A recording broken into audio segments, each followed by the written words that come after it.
Bang! Neeves Knives, I'm Jared. Today we're checking out the Wicked Dreams design NEFARIOUS. And boy, does it look wicked. It definitely looks wicked. There's definitely going to be people in the community saying, oh, that's a fantasy knife or that's a gas station knife. And I can see why they would say that. So I'm not even going to debate you on that. However, this happens to be the real deal. The difference between a fantasy knife and the gas station knives is they are trying to simulate something that is real and trying to use materials that simulate the materials that would be used on the real thing, right? Kind of like say if you have a real authentic samurai sword versus one from the mall, right? These practice katanas.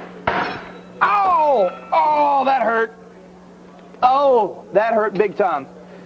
A piece of that the tip just got me, Odell. Right? Big difference, right? This would be the real deal. So granted, you can call it a fantasy knife and whatever you want, but it's absolutely made out of the most premium materials you can make a knife out of and done at a very, very high level, just like Bestech always does. This is OEM'd by Bestech, and Bestech is one of the leading OEMs on the planet. They are, as far as for quality goes.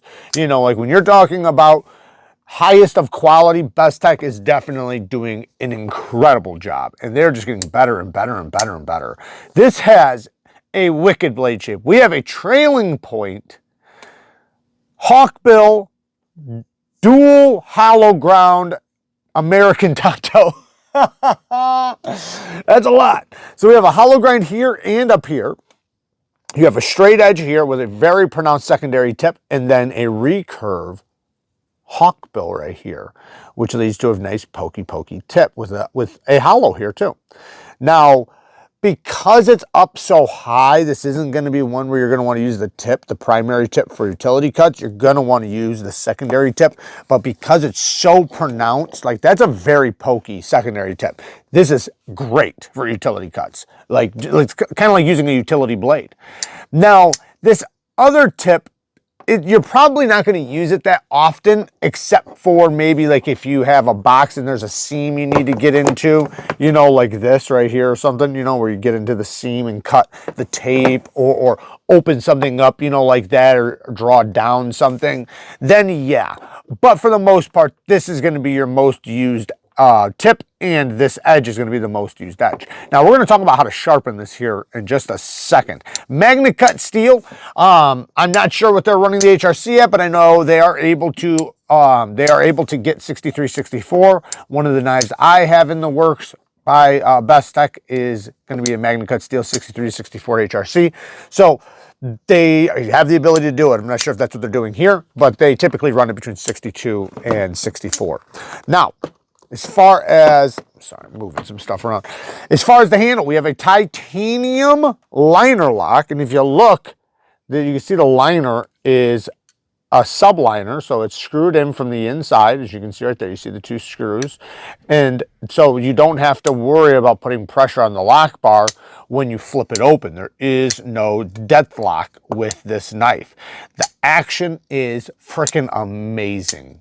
Like he did a very good job designing this flipper tab. It looks pokey. Do not get mistaken. This thing, it is not sharp. It feels nice. It feels nice. It is.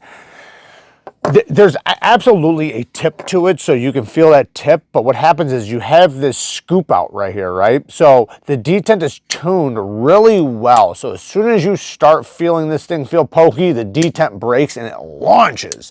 And then you have a very comfortable spot right here to land. You can push button or light switch. Doesn't matter. Both of them work equally as well. But man, does it kick. It kicks out really nice. And then you have a spot here for your finger kind of too. It just works. It works extremely well. The ergonomics. I'm actually surprised how good these ergos are. And I'm surprised how much this knife is kind of winning me over. So this is a pre-order knife, and I believe there is a couple examples still available as far as different color options. I forget how many they did, but he did a few different color options. Now, I do not have an affiliate link to this, so I don't have a link for you, but you guys can easily find it. Wicked Dreams Designs. I'm sure you will have no trouble finding the pre-order for this knife. This knife is starting to win me over. When I first laid eyes on it, and even the first time I opened it, I was a little on the side. But man, the more I handle it, the more I love it. I'm liking it more and more and more. It's actually very well done as far as quality goes. But then, you know, the ergos, you know, you have this jimping right here that's nice and sharp. You really lock in between this, your finger here, and this space right here, because you see how it's got that scoop. It's kind of weird. How to put into words, but you really lock yourself in. Like, you feel locked in. Like, there's nothing going to stop you or slip out or move. You are rock solid like this. Now, you can still choke back like this if you want to, and use this end right here to kind of cap your palm like that. So if you were going to plunge it into something, you know, which it would do just fine, be pretty devastating too, considering this blade shape. Maybe not as, it won't penetrate as good as a dagger will or a spear point, but it definitely will do its job. Titanium mill pocket clip and backspacer, lots of milling on the inside of the titanium, and there is multiple different versions, including reverse tux options and so on. The hollow grind here is nice and thin, nice and broad. I do like that. It gets down to a really good edge. Both grinds here are really good. Let's talk about sharpening this. So the straight edge is pretty self-explanatory, you know, just like you sharpen any Wharncliffe sheep's foot blade, you know, same exact way. I have many videos on that. This is a heavy recurve though. So even with super slim stones, it's not going to hit the whole edge. You're probably going to want to ride the corner. So you start with the very corner and you work your way down that edge. And you can go back and forth or do single passes. Now, for pushing, kind of the same concept. You're going to start at the corner and work your way down that edge. Now, if you have a fixed angled system and your blade is locked into the thing, locked into the clamp, you're going to take your stone and you're going to angle it.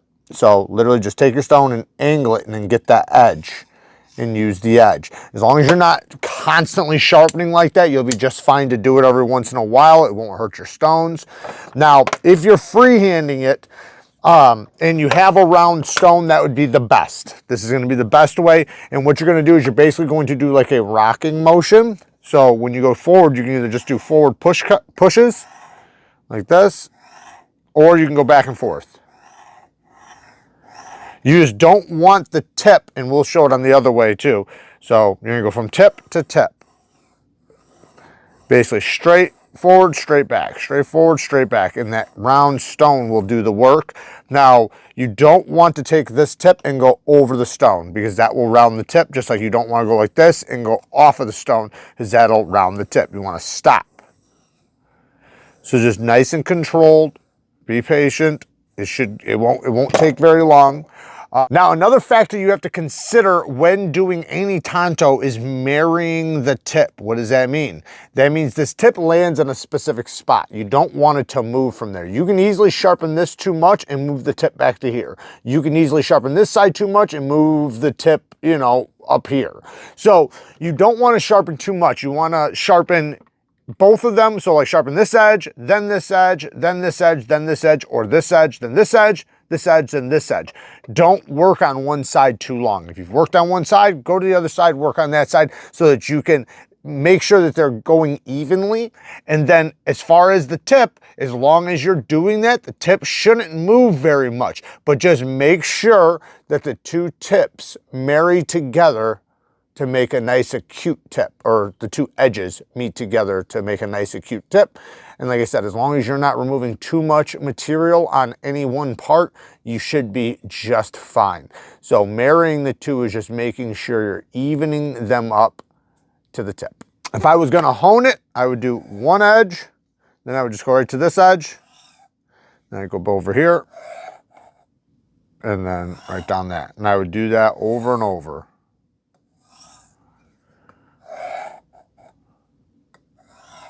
And that is how I would hone it. As far as stropping goes, it's, you know, pretty self-explanatory. It's going to be very similar to the same way.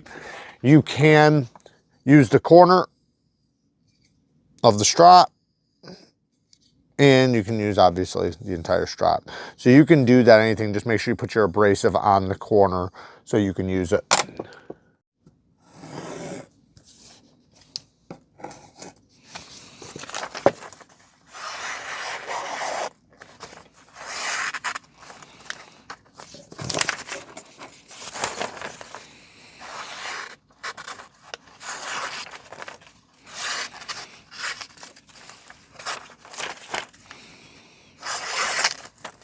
So, what grit should you take MagnaCut to, and what edge should you put on, and what kind of edge angle? So edge angle it always depends on the geometry and what you're doing with it and so on. What's the knife for, and what's the geometry like on the edge? Because if it's super thick, then a low angle is going to make a massive bevel. So you gotta figure out that for you. Typically between 15 degrees per side and 20 degrees per side, anywhere between there is typically a good edge angle. That's why a lot of people go with 17, because it's in the happy medium range. You got a lot of sharpness without losing too much toughness. 15 degrees, you have low toughness, but high sharpness and edge retention. Now, there are going to be some exceptions where even 20 degrees might be too low of an angle because it's so thick. It just depends. But on average. Now, as far as the finish you should put on it, MagnaCut is actually good at all finishes. It does good with a medium grit, 600 grit, 800 grit, 1000 grit, 1200 grit, all the way up to super fine grit, 5000 grit, 10,000 grit. What it's going to depend on is the HRC. Lower HRC MagnaCut does not do well with a fine edge. It'll take it, it just won't have a lot of bite, and it damn sure won't hold that bite. And the burr removal is going to be a little funny getting rid of it, which, you know, leads to not the best performing apex, right? But if it's heat treated well and it's done at an optimal range, then MagnaCut does really well with a polished edge. It has an insane amount of bite. It holds the bite very well. It's very sticky and very easy to strop and hone back multiple times. And that's why, you know, having the optimal HRC is so important, you know, especially if sharpness and edge retention and you know, sharpening is important to you. Sharp and control plunge grind is where I do have an issue. I wish this was backed up. He did end it before the edge, so I will give them credit for that. You do have a couple sharpenings before you hit the plunge grind, but it's so close, and with a coated blade like this, you're probably going to hit it pretty quickly. So I prefer the end of the plunge grind to be way back here so that you have all of this life to sharpen off and not just this little tiny bit.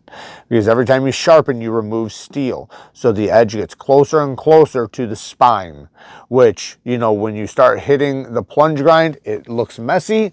And it looks messy, it looks ugly, but it also hits your stones. It can chip your stones. It makes it difficult to hit the end of the edge, you know, and I actually recently was sharpening up a knife that was very difficult to hit the end of the edge. So I had all the edge done, and I had to remove extra steel from the entire edge just to hit this little spot right there.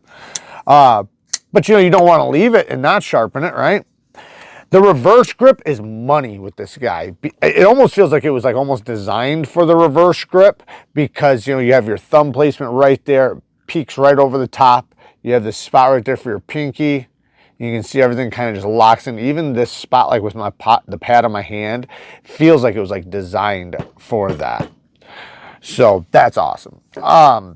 You know, considering that what this blade shape is for, or what this knife is for, is really unknown. It's more of a cool factor more than anything.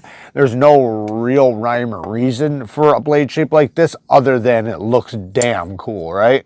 And it still will function extremely well. A perfectly straight edge is going to be great for slicing because you get all the pressure through your cut all the way across, all the way over to this tip.